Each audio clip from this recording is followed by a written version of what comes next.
what's up guys? How we doing? Let's talk about the top movies of 2017. Now let me say this, there was a lot of movies I saw this year and there was a lot I didn't see. And these movies that I'm going to list here are my favorite as far as films that I simply loved. So these are the most must-see films of the year for me, and I rank them in that way based on what I think should be seen the highest, as well as awarding each film a best category in a particular genre. Now the fun thing here is everyone's going to agree or disagree about certain picks, so I'm really looking forward to seeing what your favorites are as well. I'd also like to have any recommendations, if you do, for some films that you saw this year that you thought were really good. Alright, let's get started. Ranking it at number 10 as my best horror film of the year goes to It. This film was everything I wanted it to be in a Stephen King adaptation and horror film. It wasn't the scariest film of the year, and it's definitely much more of an all-approaching film as long as you're of age to see it. It has a lot of dramatic elements and comedy in it too, which really worked for me, and I think it's one of those films that also has a strong emotional attachment to the characters. Really, the only people that I think should not see this movie are people that are absolutely terrified of clowns and will never be able to get past that. Everyone else,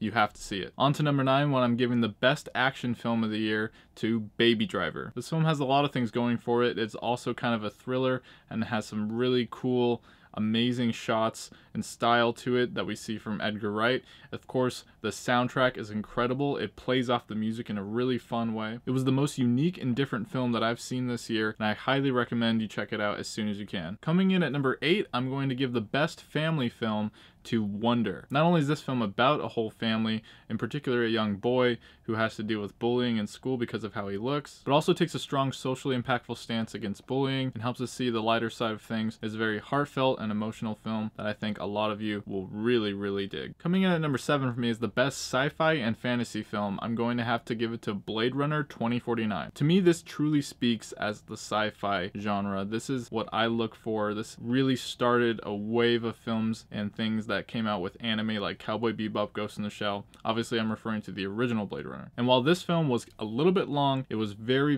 entertaining and very interesting. I really enjoyed it, and I definitely need to check it out again. For those of you who haven't seen it, I think it's very much worth your time. On to number 6 for my best thriller, I'm going to have to give it to Get Out. This film was probably the most surprising one of the year. I was not expecting to like it as much as I did, and I was not expecting it to get as well received as it did. It's got comedy, it's got horror, it's got mystery elements, and a very strong, interesting, socially dynamic element to it. From first-time director Jordan Peele, I can't wait to see what he does next. Definitely check this one out. Alright, halfway there. Here we go at number 5 for my best drama of the year. I'm going to have to give it to Only the Brave. This film hit me so hard, I didn't know what to expect. I hadn't seen trailers. I didn't know that it was based off a true story until I stepped in the theater and watched it. This is the only film that I actually ended up crying at, despite a few others that almost got me. This is the one that did it. It is definitely the definition of a drama, and you have to see it when you get the chance. Next, at number 4 for my best romance movie, I'm going to have to give it to The Big Sick. This film was definitely a nice surprise. I wasn't expecting to like it as much as I did. I really appreciated that it was based off a true story of the actual actor playing himself and having someone play his girlfriend and how they met and all the trials and tribulations they went through. I really enjoyed what we got here. This is a very fun sort of rom-com that I think all of you will really enjoy if you get a chance to see it. Alright, here we go. Number 3. For my best comedy, I have to give it to The Disaster Artist. I finally watched the so-called worst film ever made, The Room, and to see this movie just completely show us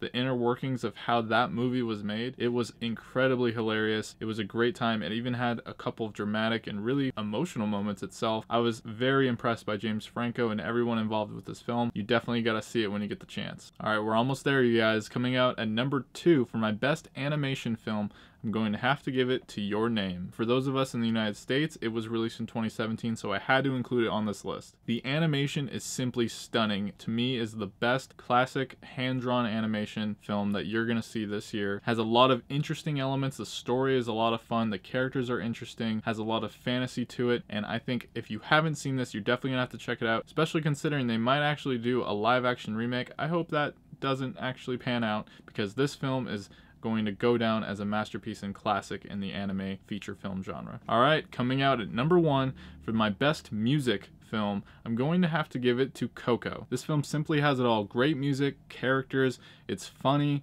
it is a great family film, there's some mystery to it, and the animation is also stunning. It brings to life such a colorful world that we get to see in this holiday of Dia de los Muertos, and it is such a great, entertaining film. It definitely deserves to be the top must-see film for me this year. And there you guys have it. These are my must-see films of 2017, which are, of course, Dyligent picks. So what did you guys think of this year in film? I want to know what your favorite films by genre were, or top 10 list. Let me know what you think. Let me know what films you think I should have included on this list, or if you're wondering if I haven't seen a few or not. There's definitely a lot out there I haven't seen too, so trust me, this list is subject to change in the future. Here's to another great year of films ahead. My name is Dylan, and if you love entertainment, subscribe to my channel while this video ends, and send me a thumbs up before you go. Thanks for watching, and stay diligent.